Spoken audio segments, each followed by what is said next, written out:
उन्हाळ्याची चाहूल लागली आहे. एप्रिल महिन्याच्या कडक उन्हात सर्वांच्याच अंगाची लाही लाही होते. पण राज्याच्या एका कोपऱ्यात म्हणजेच नंदुरबार जिल्ह्यात सध्या तापमान फक्त सूर्याच्या उष्णतेमुळे वाढत नाहीये, तर त्याला कारण आहे राजकीय उष्णता.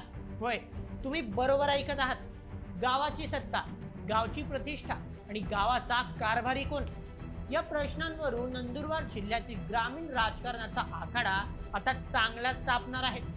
गेल्या काही दिवसांपासून गावागावांच्या पारावर, चहाच्या टपऱ्यांवर आणि चौका चौकात फक्त एकाच गोष्टीची दबक्या आवाजात चर्चा सुरू होती. निवडणूक कधी लागणार? अखेर तो सस्पेन्स संपला आहे. राज्य निवडणूक आयोगाने बिगुल वाजवला आहे. ही काही साधीसुधी निवडणूक नाही. तब्बल 67 ग्रामपंचायती, 70 ग्रामपंचायत सदस्य आणि सर्वात महत्वाचे म्हणजे 10 थेट सरपंच पदासाठी ही महालढत होणार आहे. कोणाची खुर्ची जाणार, कुणाला नाव्याने लॉटरी लागणार, अपात्रतेच्या कारवाईमुळे गेलेली सत्ता पुन्हा मिळवण्यासाठी कोण जंग पछाडणार आणि गावकरी यंदा कोणाच्या गळ्यात सरपंच पदाची माळ टाकणार, या सर्व प्रश्नांची उत्तरे देणारा हा सविस्तर आणि एक्सक्लुझिव्ह रिपोर्ट शेवटपर्यंत नक्की बघा. नंदुरबार जिल्ह्यातील तब्बल 67 ग्रामपंचायतींमध्ये रिक्त असलेल्या जागांसाठी पोटनिवडणूक जाहीर करण्यात आली आहे. एकूण ग्रामपंचायती 67, सरपंच पदाच्या जागा 10, ग्रामपंचायत सदस्यांच्या जागा 70. मतदानाची तारीख 28 एप्रिल, निकाल किंवा मतमोजणी 29 एप्रिल. ही निवडणूक ग्रामीण राजकारणाचे चित्र स्पष्ट करणारी ठरणार आहे. कारण एवढ्या मोठ्या संख्येने एकाच वेळी पोटनिवडणुका लागल्यामुळे संपूर्ण जिल्ह्याचे लक्ष याकडे लागून आहे. गेल्या 2 वर्षात विविध कारणांमुळे, प्रशासकीय नियमांचे उल्लंघन किंवा इतर तांत्रिक कारणांमुळे तब्बल 5 सरपंचांवर अपात्रतेची म्हणजेच डिस्क्वालिफिकेशनची कारवाई करण्यात आली. एका झटक्यात त्यांची खुर्ची गेली. 3 सरपंचांचे दुर्दैवी निधन झाल्यामुळे त्या जागा रिक्त झाल्या, तर 2 सरपंचांनी काही वैयक्तिक किंवा राजकीय कारणास्तव स्वतःहून आपल्या पदाचा राजीनामा दिला. या सर्व घडामोडींमुळे आता तब्बल 10 गावांमध्ये थेट जनतेतून म्हणजेच लोकनियुक्त नवीन सरपंच निवडला जाणार आहे.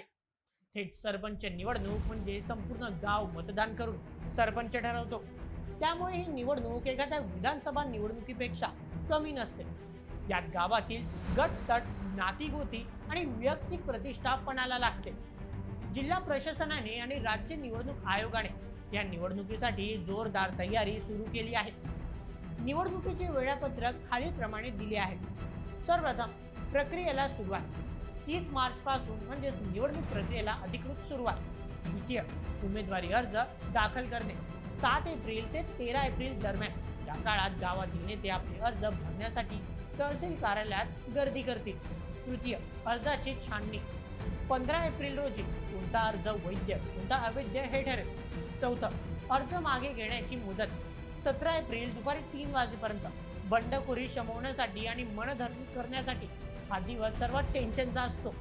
5वं, चिन्ह वाटप 17 एप्रिल रोजी दुपारी 3 नंतर लगेचच निवडणूक चिन्हे वाटप होतील. 6वं, प्रत्यक्ष मतदान म्हणजेच वोटिंग 28 एप्रिल रोजी सकाळी 7:30 ते सायंकाळी 5:30 वाजेपर्यंत.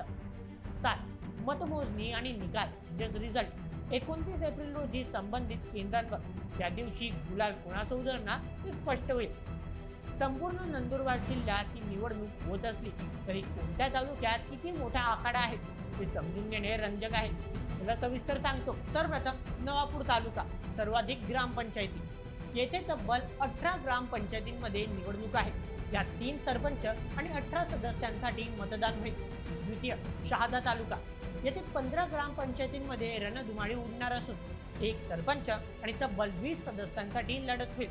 तृतीय, अक्कलकुवा तालुका. 11 ग्रामपंचायतींमध्ये निवडणूक. यात 3 सरपंच आणि 9 सदस्यांसाठी मतदान होईल. चौथं, अक्राणी तालुका. 9 ग्रामपंचायतांमध्ये निवडणूक. यात 2 सरपंच आणि 7 सदस्यांसाठी लढत. 5वं, नंदुरबार तालुका.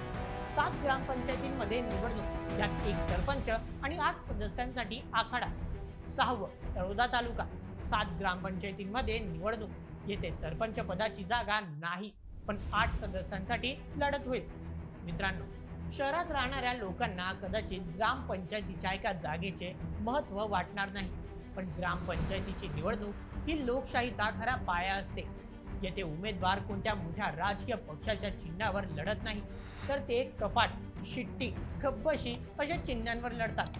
येथे राष्ट्रीय मुद्द्यांवरून नाही, तर गावातील रस्ता, पाण्याची सोय आणि भावकीच्या राजकारणावरून मते मिळवली जातात. एप्रिल महिन्याचा कडक उन्हात 28 तारखेला जेव्हा गावातील शेतकरी, महिला आणि तरुण मतदान केंद्रावर रांगा लावतील, तेव्हा ते केवळ एक प्रतिनिधी निवडणार नाही, तर त्यांच्या गावाचे पुढील काही वर्षाचे भविष्य ते ठरवणार आहेत. 10 गावातील लोकनियुक्त सरपंच पदाची निवडणूक तर अत्यंत चुरशीशी होणार आहे.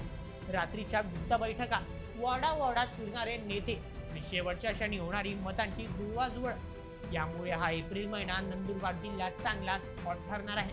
मित्रांनो, या संपूर्ण मतदानावर तुमचे काय मत मला कमेंटमध्ये नक्की कळवा आणि अशाच व्हिडिओसाठी सबस्क्राईब करा बोल MH आपल्या यूट्यूब चॅनलला. धन्यवाद.